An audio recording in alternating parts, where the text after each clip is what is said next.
channel. If you're new here, my name is Beverly and it's just really nice to see you today. So today I'm starting a new thing on my channel where Fridays will be devoted to either fashion or my fandoms. So it'll be either Fashion Friday or Fansite Friday. And then on Mondays I'll be talking about chronic illness and disabilities, just to give a bit more structure. So I hope that's cool with everyone.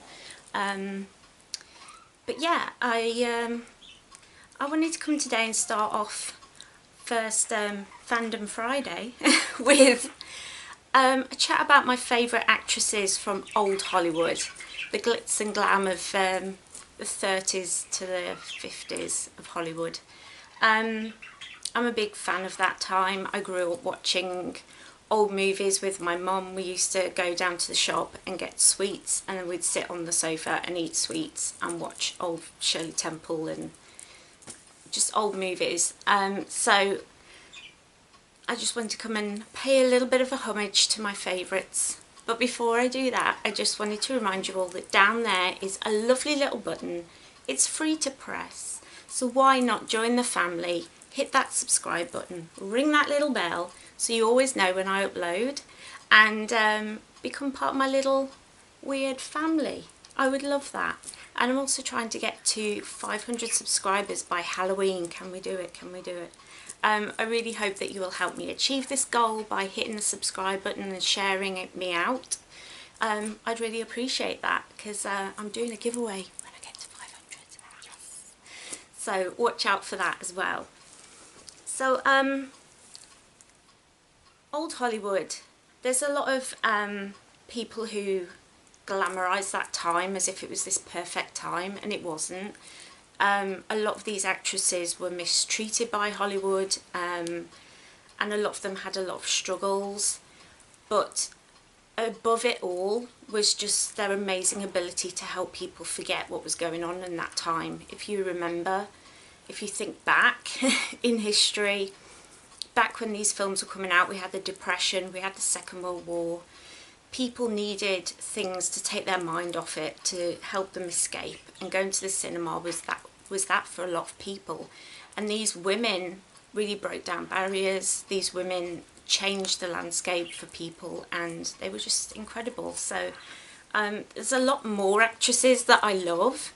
A few honourable mentions go to Doris Day, Hedy Lamarr, Vivian Leigh, because she was amazing. She dealt with so much mental health issues, and she brought Gone with the Wind. I mean, come on people, watch Gone with the Wind, trust me, she's amazing. But she didn't make it into my top 5. Who did? So coming in at number 5 is the lovely Elizabeth Taylor. I first came across Elizabeth Taylor when I was young, and she did a film called National Velvet with Mickey Rooney, and I loved this film when I was a kid. It's about a girl who wants to make her dreams come true, and her friendship with the guy who helps her. And it's a beautiful film, and it's really sweet. I love Mickey Rooney. His films are amazing, and he was really, really popular at that time, and to see him paired up with Elizabeth Taylor is just incredible. So definitely go and watch that film. If you haven't seen National Velvet, go and watch it, trust me, it's good. But Elizabeth Taylor was just beautiful, like always, just stunning and impeccable. She had a grace to her and a beauty to her. She played people like Cleopatra. She was just princess. I always see her and think of her as being royalty. She's definitely Hollywood royalty. Elizabeth Taylor just really broke down so many roles that were royal and amazing. She always looked immaculate. She struggled a lot in her life. She had a lot of problems in her love life. I know that she was married like multiple times to different people,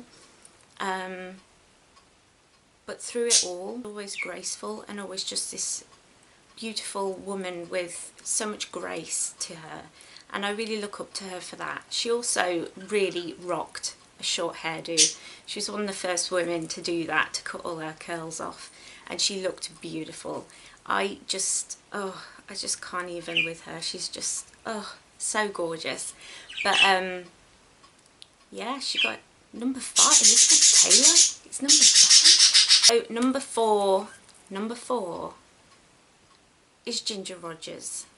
Ginger Rogers, I mean, where do I begin with those dance numbers? Fred Astaire, she was amazing, but her characters were always so sassy. She always played these like millionaires or like actresses or singers, and she was always this amazing, beautiful woman, and Fred Astaire would come along and he'd fall in love with her and she'd be like, I don't want to know you, get away from me. And then he would dance with her and they'd fall in love and they'd live happily ever after. That was basically every single film that they did. It was a formula, it worked, and I'm here for every single one. It doesn't matter how many times I've seen these films, I will watch them if they're on television. I just love the costumes that she danced in. There was this one where she was all in feathers and they were dancing this beautiful sequence, and you can just see the feathers flying everywhere coming off this dress because she just put everything into her performances. I remember reading about her when I was a kid and just being like, she didn't have any formal dance training. Fred Astaire really wanted to have somebody that he could train in his style and not have somebody that already had a style. And he would make her practice and practice until her feet bled. They would put in hours and hours of work because Fred Astaire was a perfectionist. And in fact, I have seen some side-by-sides of like a practice dance and the real dance, and there's not even a second out. Their hands are in exactly the same place. Their feet are in the same place. Everything is so sharp and perfect. My nan and granddad were ballroom dancers. I used to go and watch them dancing, and they were both very passionate about dancing. And so I would watch their dancing with my nan and granddad, and they would always tell me just how perfect and clean their lines were and just how incredible their dances were. He would choreograph these amazing epic dance numbers, and I just implore you, if you've not watched Fred and Ginger dancing together, go and check them out because incredible. That's all I'm gonna say. So number 3, Judy Garland. Now, I don't think anybody's top 5 could be complete without Judy Garland. She was, of course, Dorothy Gale. But when I was a kid, she wasn't just Dorothy to me. I loved her in films with Mickey Rooney. It was always something like, we want to put on a play, but we can't. So we'll just take this barn and clean it up, and then we'll do dances and put on that performance. It was, their films were so uplifting and heartwarming, and people just loved them together. Literally, I've seen pictures of them Q&As and appearances at different things, and there would be crowds of people lined up to try and meet them or just catch a glimpse of them in real life. They really were like the power couple, and they weren't together, they were just the power couple. Everyone loved them. Judy just, she had such a difficult life. She struggled with dieting and eating disorders most of her life. She was, I think, 14 when they did Wizard of Oz, and she was told that she was too fat and she had to lose weight, and she wasn't fat. And in fact, one of the producers on that film gave her diet pills at 14, and that started her life with that. It's very questionable, but back then, I suppose it probably happens now as well, knowing Hollywood. But I just think of her life just being so heartbreakingly tragic. She struggled with alcoholism, and I think she struggled with drugs as well. But through it all, she was just this incredible singer. Her voice was incredible right till the end. She did not lose her voice at all. And she was just amazingly beautiful, and somebody I really look up to because no matter what your struggles in life, no matter what you're going through, you can make your dreams happen. You can push through and you can do the things that you want to do. You might not be able to do them the way everybody else wants you to do them, but you can make them happen.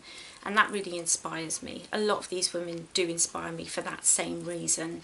It's just the pushing through. It's the making it happen and doing it with grace and dignity that just really opened my eyes and made me see people differently when I was a kid. And I started reading their autobiographies that I get from the library. Yeah, I was very rarely in the kids section. I was always in the autobiography section looking for like somebody to read. But yeah, she had a really tragic life, but she's an amazing person and I just love her so much. Number two, Shirley Temple. Shirley Temple was, where do I even begin? She started acting, I think, when she was about 3 years old, and she did this really questionable thing called baby burlesque, where basically she would play like, it was all children in roles, little kids, like toddlers, and they'd wear nappies, but they'd be like, she'd be playing like a prostitute coming in like, hey, do you want, like, it was really questionable. I've watched it and it just makes you go, ugh, it's really wrong. But when she started to dance, that's when she started to shine. She was an incredible tap dancer. And I'm talking like 5 years old. Incredible. And her acting was just amazing. Her films, when she was a child, were what got so many people through the depression. They helped people so much. Her films were always full of hope. It was usually something like she'd be orphaned and then somebody would take her in and there'd be somebody grumpy and then she would make them happy and then they would all live happily ever after in the end. Back then, as well as now, really, kind of, Hollywood would get an actor and it would just be, you're under contract to us, so we have a formula for your films, and they just kind of change it around a little bit and then that was your film. A lot of her films are very similar, but what makes her stand out was the way she broke down barriers. She was a white girl with blonde curly ringlets. She was 5, 6, 7 years old. She was the first interracial dance team in film. She danced with a man called Bill Robinson. You might have heard of him as Mr. Bojangles, who was an incredible African-American actor. He was the highest paid African-American actor in the first half of the last century. He broke down so many barriers, but that was a big one. When they danced together, it was magical. I still get tingles when I see them do the staircase dance together, because that was his signature dance and it's him teaching her that dance, and it's just pure magic to see this girl just doing the moves with this man who usually played a servant, and most African-American, well, most anybody with colour wouldn't have been able to get there. If you look at how America is now, think back how it was then in the 30s. But together they really broke down barriers, and actually when she stopped being an actress, she went on to be a politician and work for the UN. She did so much good. I feel bad for Shirley though. She was one of the biggest bankable actresses, and we're talking very young, very, very young. When she hit puberty, they kind of didn't want to know her anymore. Hollywood wouldn't hire her for things. She did a film where she played, it was called something like The Teacher and the Bobby Soxer, something like that. I'll see if I can find a little clip. But she looks beautiful in it. I love that film, but it really didn't do well, and I think that was her last film, which really makes me sad, because she really sacrificed her childhood to make a lot of money for Hollywood, and then they kind of just went, oh well, you're grown up now, see ya. But she went on to do amazing things. She really broke down barriers and changed the way things were, and now we're still fighting for people of colour to be seen as just people in Hollywood and in films. Shirley Temple is my #2 favourite actress. She did so much, she sacrificed a lot. She helped people through the Depression, which is one of the hardest times that America had. She was incredible, and she went on to do incredible things, and she just really inspires me. She inspires me to say, you know what, even if I've failed at something, even if things haven't gone exactly how I want them to go, I can still respond to that in a way that's going to lift me up instead of breaking me down. So that just really, it's really something that I appreciate about her and I look up to her for. So that's why she's there. But she's #2. Who on earth could be #1? Oh my God. I feel like I should have a drum roll moment, but we're not going to have a drum roll moment because #1 is Marilyn Monroe. If anybody knows me at all, they know that I love Marilyn Monroe. I've literally seen every single film she's ever done. I've looked at her photo spreads. I've seen her before she had her plastic surgery and was done up by Hollywood, when she was just that simple girl with the brown curly hair, posing and trying to make a bit of money and make herself famous. She was a woman who, she didn't have a great start in life. Her mother had mental health issues and was in a mental institution for most of her life, and she was brought up by, I think it was her grandmother, but she had endometriosis, so she had to have a lot of operations through her life. She had 3 abortions. She always wanted to have children, and she never did, which just heartbreaking. She would have been a wonderful mother. She married quite a few different people.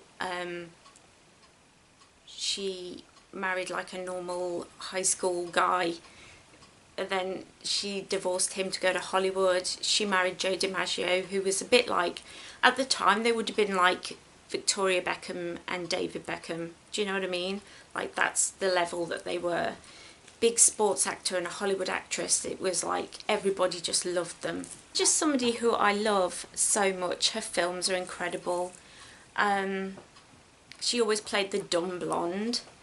Her acting was so good that people didn't even realise that that wasn't who she was. She was actually a very deep thinker. She suffered with mental health issues herself, and she was always terrified that she would end up in a mental institution like her mother did. But she never did, thankfully. She was just very focused on making her dreams come true. And she dealt with a lot of criticism. She dealt with a lot of being sexualised and ignored. She was one of the first women who had a production company of her own. She was one of the first women to do that. But people forget about that. She would study acting. She was constantly working with acting coaches, and the thing with her is that she really struggled with anxiety, to the point where she would be drinking and taking drugs to try and calm herself down. And I think a lot of her performances were affected by that. And yet when you watch them, you can see her talent. She was incredible. I love her. I've read so many books about her. I have looked into all the conspiracy theories about how she died. I have studied her autopsy.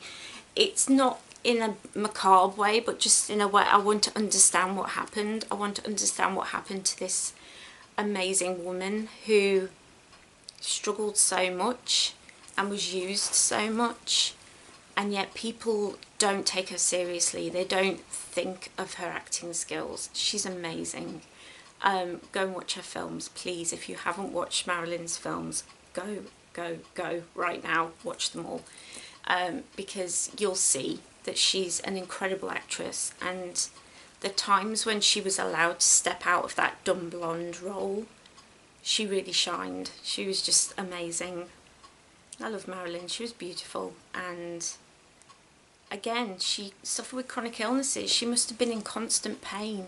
She had mental health issues, and they held her back in so many ways, and yet she fought every day to get through them. And I suffer with anxiety. I've had generalised anxiety disorder my whole life, and so she's somebody that I was always like, I understand completely where you're coming from. People over the years, like actors who've worked with her, said she was a nightmare to work with, and I can imagine that. There were times when she'd be ready, but she'd lock herself in her dressing room because she was having panic attacks and she couldn't bring herself to leave the dressing room. She'd be so afraid, and everyone would just be standing around waiting for Marilyn to come and film. It must have been so challenging to work with her, and yet who couldn't love Marilyn? She's just amazing, and she's so much more than that blonde woman who was in Playboy. Like, she was a little angel on earth. I absolutely love her so much. Are you a Marilyn fan? Do you like Marilyn? Who's your top 5? I would love to know. I would love to see other people, especially in the vintage community. I might tag a few of you on Instagram, because I would love to see your top 5 old Hollywood actresses. And I'm gonna do, if you like this video, let me know by clicking that like button, leaving me a little comment down there, so that I know, because I might do my top 5 actors from the old Hollywood if that's something you'd like, and I might even do my top films, give you some ideas of films to watch. What do you think? So I hope you really enjoyed this film. I would love to discuss with you whether you agree with my top 5 or not, but either way, thank you so much for joining me today. I hope you all have a lovely day, and I will see you all on Monday. Bye!